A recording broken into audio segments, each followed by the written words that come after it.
शिवजी त्रिदेवों में से एक हैं। ब्रह्मदेव जहां सृष्टि के रचयिता माने गए हैं, वहीं विष्णु पालक और शिव संहारक माने गए हैं। विष्णु को हरि और शिव को हर कहा जाता है। धर्मशास्त्रों में हरि के 24 अवतारों का वर्णन है।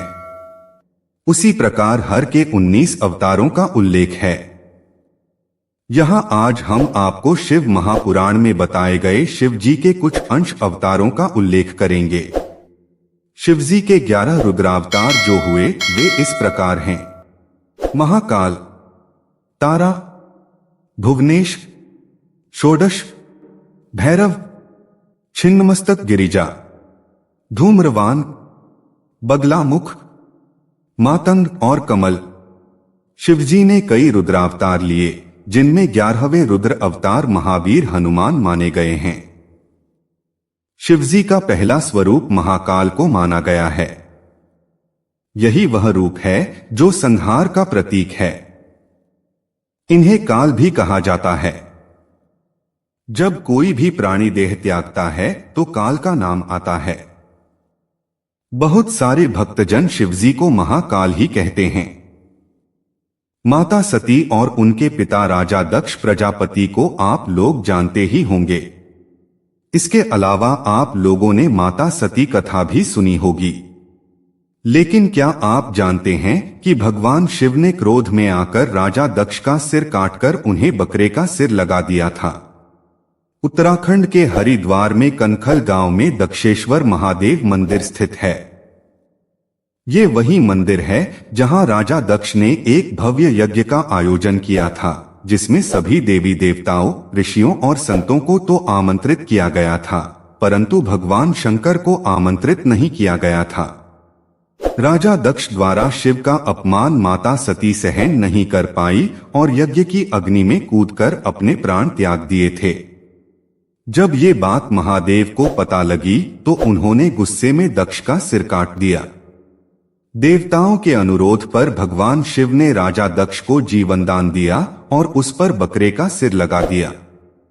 इसके बाद जब राजा दक्ष को अपनी गलतियों का एहसास हुआ और उन्होंने भगवान शिव से क्षमा मांगी, तब भगवान शिव ने घोषणा की कि वे हर साल सावन के महीने में कनखल में निवास करेंगे।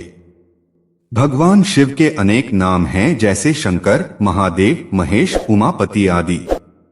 और उन्हीं नामों में से एक नाम है भोलेनाथ। भोले इसलिए क्योंकि बाबा बहुत सरल हैं और सुलभता से ही अपने भक्तों से प्रसन्न होकर उन्हें मन चाहे वर की प्राप्ति करा देते हैं। परंतु भोले बाबा जितने सरल हैं, उनका क्रोध भी उतना ही तीव्र है। पौराणिक कथा के अनुसार दक्ष प्रजापति ब्रह्मा जी के पुत्र थे एवं माता सती के पिता थे, और सती के पिता होने के नाते भगवान शिव के ससुर भी थे। दक्ष को माता सती का भगवान शिव से विवाह करना पसंद नहीं आया, जिसके कारण उन्होंने विवाह के बाद उनसे अपने सारे रिश्ते खत्म कर लिए थे। एक बार की बात है, माता सती और भोलेनाथ कैलाश पर विराजमान थे। तभी कहीं से उन्हें यह सूचना मिली कि राजा दक्ष ने अपने महल में एक विशाल यज्ञ का आयोजन किया है, जिसमें सभी देव देवता, यक्ष, गंधर्व आदि को निमंत्रित किया गया है। खुद को निमंत्रण न मिलने के कारण माता सती थोड़ी संकुचाई और बात को संभालने के लिए शिव से बोली कि पिता के घर जाने के लिए पुत्री को कब से निमंत्रण की आवश्यकता पड़ने लगी। पिताजी ने अनुष्ठान रखा है और मायके गए हुए काफी समय भी हो गया, अतः मैं तो मायके जाऊंगी। भोलेनाथ के समझाने पर भी सती नहीं मानी और राजा दक्ष के घर पहुंच गई। वहां जाकर मां ने देखा कि विष्णु, ब्रह्मा समेत सभी देवताओं का आसन लगा है, परंतु भगवान शिव का कहीं नाम भी नहीं।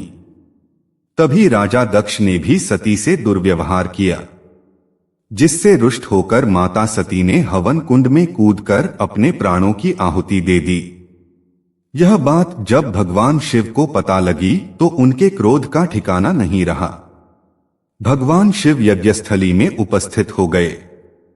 माता सती का जला हुआ पार्थिव देख भगवान शिव के गुस्से का ज्वालामुखी राजा दक्ष पर फूट गया, जिसके कारण भगवान शिव ने उसका सर काट दिया। उसके बाद भी भगवान शिव की क्रोधाग्नि शांत नहीं हुई और वो माता सती का जला हुआ पार्थिव लेकर संपूर्ण पृथ्वी पर भ्रमण करने लगे, जिससे उनका क्रोध बढ़ता ही जा रहा था। ये सब देखकर भगवान श्री हरि ने अपने सुदर्शन चक्र को उनके पीछे छोड़ा और सुदर्शन ने एक एक कर सती के श्री अंग काटना शुरू कर दिए। पृथ्वी पर जिन 52 जगह माता सती के श्री अंग गिरे, वहां 52 शक्तिपीठों की स्थापना हुई, जो कि आज भी आस्था का प्रमुख केंद्र हैं। दक्ष को लगाया बकरे का सिर।